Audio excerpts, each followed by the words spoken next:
everyone. I'm Dr. Cheryl X, an assistant professor here at Bowling Green State University in the History Department. So today I want to do something a little different and talk about what inspired us to get this podcast started and what really it's all about. So I'm here with my fellow collaborator and partner in crime, Dr. Amílcar Challú. Hello, Cheryl, and hello, everyone. Welcome to our podcast. Yeah, so this project has been almost a year and a half in the making now. I think we kind of had our first conversations about it in the fall of 2022, right? Yes. I've always been really excited about how humans experience the big forces of nature. When I found out about the 2024 eclipse, I thought this might be a good opportunity to tell a story that might interest people in Ohio and really everyone who will be viewing the eclipse. Well, I have to admit that when you first came to me with the idea of doing a podcast about the history of eclipses, I wasn't sure what to expect. Before this, I'd always kind of thought of eclipses as these natural phenomenon. I think the only eclipse I'd ever thought of in a historical context was Tecumseh's eclipse of 1806, which incidentally was the last total solar eclipse here in Ohio. Can you walk us through what you were envisioning and the stories that you wanted to tell about eclipses? Yeah, of course. The original idea was to really trace the path of totality. That means the geographic path along North America, where people will be able to view the total solar eclipse. They're going to be in total darkness for a few minutes, while the moon is covering the sun. The path of totality in this eclipse starts in the Mexican Pacific and ends in the Canadian Atlantic. And it passes through what we sometimes call the heartland of the United States, including Ohio. I thought at that time, wouldn't it be cool to see in the eclipse a common thread that links the histories and common astronomical knowledge of the people living along the path of totality? The moon and the sun unite us as humans across borders. That knowledge of the stars, air quote, meant scientific knowledge, air quotes, but also indigenous knowledge, the knowledge of the First Nations that inhabited and inhabit North America. How different are these forms of knowledge? That was the question.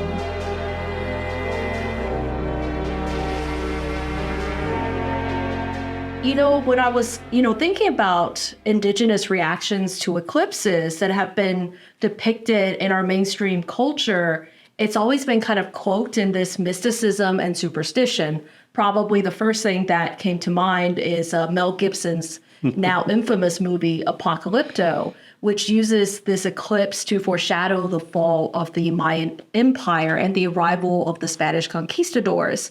And what really kind of struck me about that depiction was the dehumanizing gaze we got of kind of indigenous peoples.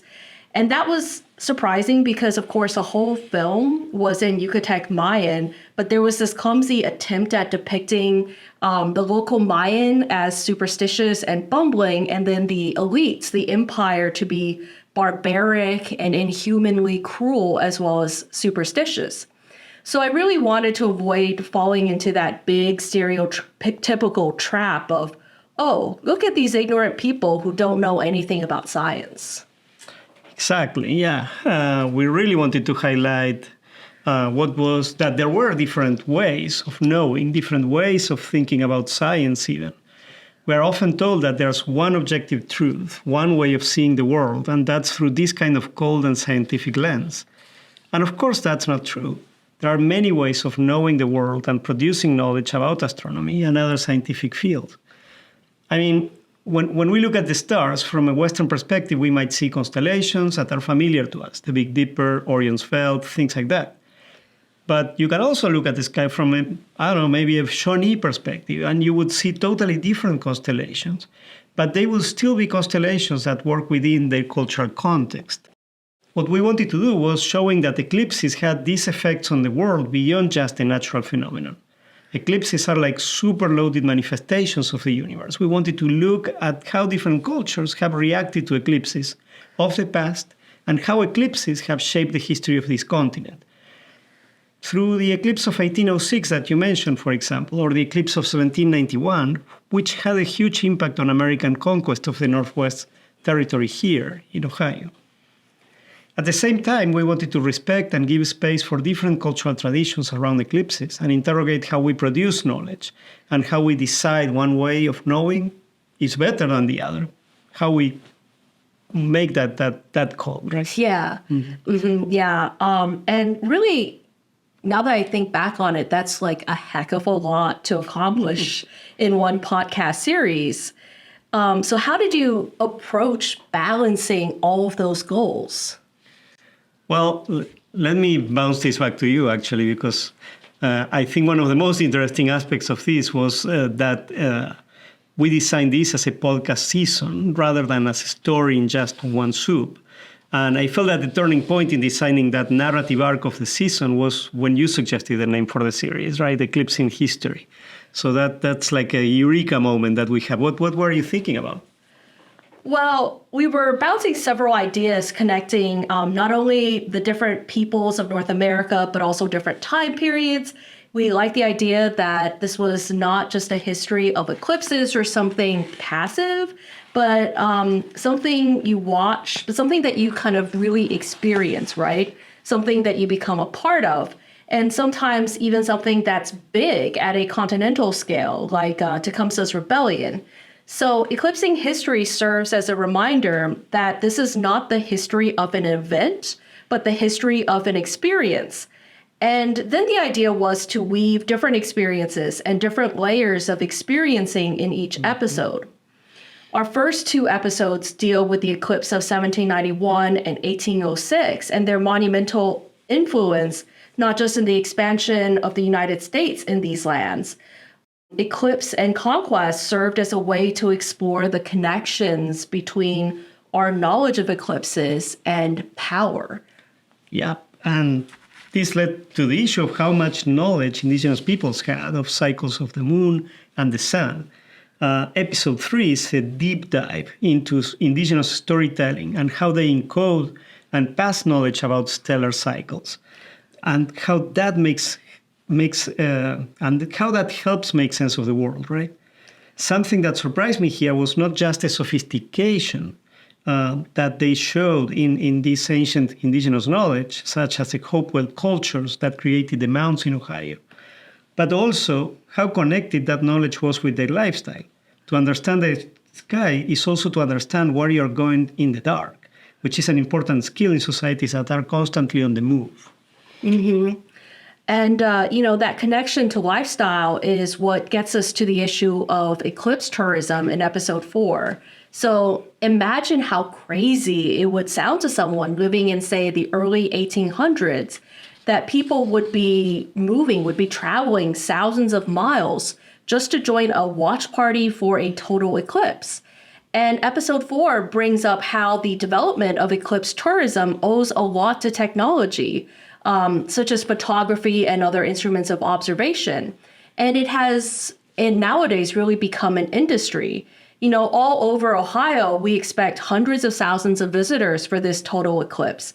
And our museums, our science centers, our cities, our stadiums, and universities are all organizing these eclipse parties. Eclipse parties, that's so new, right? I mean, our final episode gets us back to eclipsing as something that unites us as humans throughout history. This time, we're looking at emotions as that unifying thread. Experiencing an eclipse, it generates unique emotions. We do watch parties, right? But episode 5 shows us a range of emotions: screams, banging pots to awaken the sun, fear, and also awe. Even among scientists, there's a lot of emotion involved. We interviewed scientists whose eyes sparked when we talked about their experiences. Scientific observation blends into some form of contemplation and a humble sense of awe of being like a particle in a universe that it's so big, a desire to be immersed in this experience. So we sometimes think of emotions as something individual and out of history, but it's quite the opposite, right? Yeah, and for those of us in the history field, we often talk about there being a history of emotions, a history of how people feel and how that changes over time.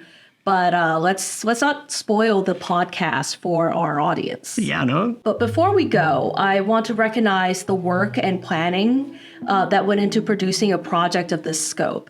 I mean, we interviewed people from Canada, Mexico, the United States. We interviewed world-class astronomers, tradition bearers, and teachers from First Nations. And we interviewed historians of art and science, leaders of Ohio's cultural organizations that are planning events for the big day. And it was just like so overwhelming to, I think, have all these people participate. And it's like truly a feeling of gratitude to our interviewees who have been gracious in giving their time, their knowledge. And it definitely, that knowledge shaped the scripts and the episodes that you're going to see today and in the coming weeks.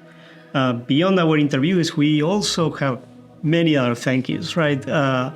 So first, a big shout out and thank you here to Ohio Humanities, who supported this vision for this podcast and have been integral in financially supporting the grant. It wouldn't be possible without their support. And this wouldn't have been possible also without the absolutely phenomenal work of Becky Brown, our outreach coordinator here in the Department of History, who did a lot of the background work, arranging interviews, things like that, even stepping in to conduct an interview late in the fall. Yeah, and I'll also say that we have gotten so much professional help along the way, and we really wouldn't have been able to do it without that, right? So big thank yous here to Will Michaels at WUNC and Claire Roth at Ohio Newsroom, who worked with our students and gave feedback on scripts and various drafts. We also partnered with Midstory, and they were really helpful in shaping the stories that we were telling, giving us directions, and helping us figure out what worked well in an audio format and what didn't. It does take a village to do a podcast and also some equipment. The School of Media and Communication and the Center for Archival Collections were very helpful and giving us equipment and soundproof space.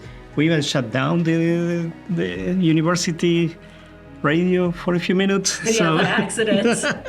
Sorry. Yeah, and I also want to state that at the centerpiece of the story are our students, right? They rose to this task. And it's so heartening to see this new generation of storytellers in Ohio. That class that you and I taught, where this podcast was produced, is really where everything came together. I mean, we did our fair share of work behind the scenes to kind of prepare this, but the actual production and really the creative direction was all up to our students. Mm-hmm. I mean, we gave them some research, some basic storyboards, and they took it and they just ran in their own direction.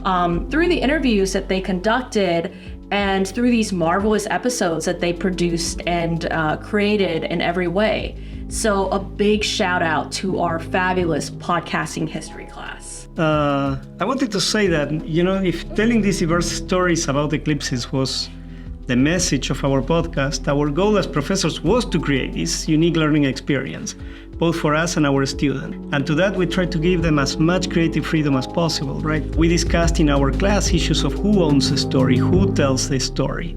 And I feel this class was truly a workshop in sharing authority over our podcast. It was a learning experience for the students, definitely, but I feel also for us.